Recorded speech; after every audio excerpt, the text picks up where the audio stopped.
Hi, my name is Milana D'Alessandro, and today I'm going to be talking about the learning and the memory. So, for starters, I want to start with the learning, which that means the permanent and change in behavior caused by experience, and the learning is the change in what your long-term memory is.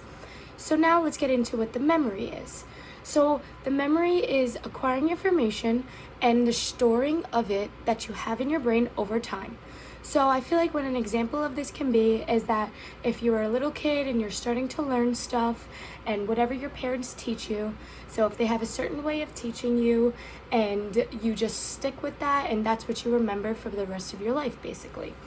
So some examples that I would say for learning is the way that you walk, the way you talk, the way that you do anything, or you could do it as different types of food. If you remember a certain type of food that you have, say Thanksgiving, it's the same food every year. So that is a core memory that you will have, and it's just in your head, and it will never change because that's what you know Thanksgiving as.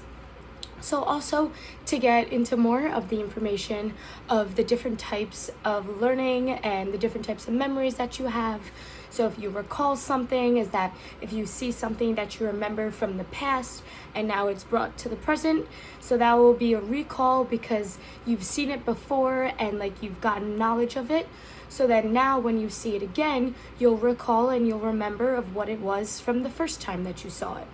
which is also just like recognition. So if you're looking at something and you remember it because of what you have done in the past, then that's also a sign that you have memory of whatever that thing is. So to get into some more examples, when you think of different types of shoes or different types of outfits, you have the memory of if you see like any types of ads of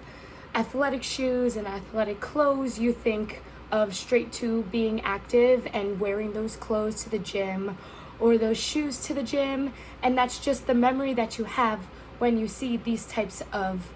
different things that you can wear or you can use. So if you see like any types of water bottles, then you'll be able to recall if you've seen like an ad of it, and then they would explain in the ad that it keeps your water cold for as long as you have the ice in there for, then you'll be able to have cold water for the rest of your day. So that will be recalling the information that you see from television or from any types of ads that you have, and just be able to remember and just know all the different things that anything can ever do.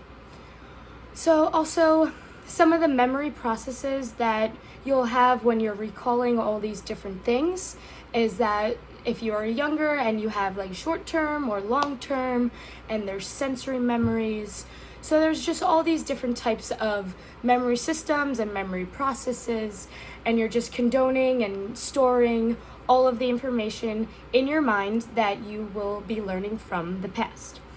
So I feel like a big thing about memory and learning is everything from your childhood and just whatever is being taught to you. So all the ways that you were taught as a child, I feel like that's going to stick with you, and you'll just keep remembering all the ways that you remember things. Like when you're little, you learn how to brush your teeth, you learn how to pick up a fork and cut the food. So I feel like that's just all like core memories that you will just continue to progress once you get older, and it will just always be the same types of routine that you have of brushing your teeth when you learn as a kid, and then you just keep getting older and it's the same exact thing that you learned that your parents have taught you from the past of when you were a kid.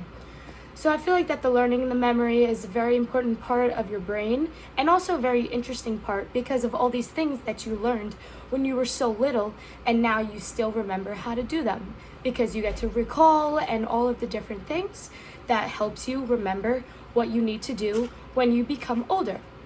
So thank you for listening to my TED Talk, and have a great day. Thank you.